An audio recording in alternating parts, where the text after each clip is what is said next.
mga riders, kaya natin sa ating eraser sa overdrive, ano yung unang lugar na binabanggit? Nag-Baguio. Yes. Mag-drive hanggang Baguio. Ano ba na pagkakabasa nun? Baguio. Wala siya nasagot, diba? Wala. Hindi niya na. Na-mental block siya. O kaya hindi alam yung kanta. Oo, kaya sayang. Kaya naman ngayong araw, ang ating patman. Pasok na po sa Game Arena. Let's go! Hoy!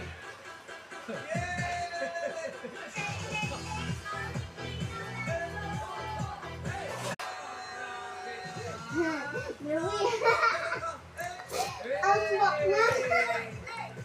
Sweet ba? Ito si Padis, ha? Nakakatawa to. At saka si Kulo. Oo, di ba? Eh, lakas ang dating, eh. May sweet na na. Dito ka pumunta ka. Wala. Kanina mo Wala na. naman sweet.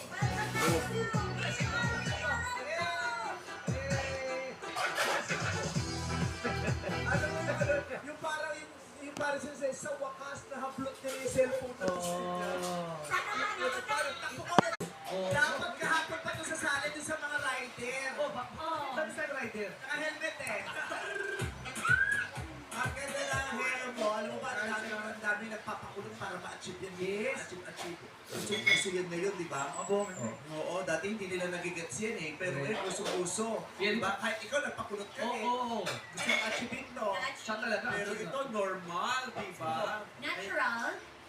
Natural. Inihikan siya. Natural. Sino? Di ba? Parang sa supa. Sino?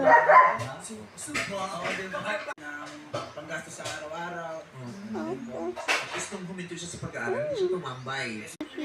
Dati empleyado ka, pero ngayon ikaw na ba yung... Hindi po, ano, Pero? kumbaga po dati. Tapos, Ako. nung nakita niya po ako ng potential na madali ako matuto. Sinama niya na po ako, tapos natutunan ko po, sumasarili na rin po ako ng gawa. Men, Sumasarili. rin po ako. Sa buhay, lalaban niya, di ba? Pipilitin niyang matuto agad, pipilitin niyang pumikas agad, Yes. pipilitin niyang makapaghanap buhay. Very resilient. Ang number one trait ng Pilipino. Pero minsan sinusunod. Inaabuso niyo ng kapwa. Yun lang. Totoo. Malungkot. Di ba? Kaya ito, regarted ka pala. Wala. Na super, bakit wala? Ano po, kumbaga galing po, nanggaling na po ako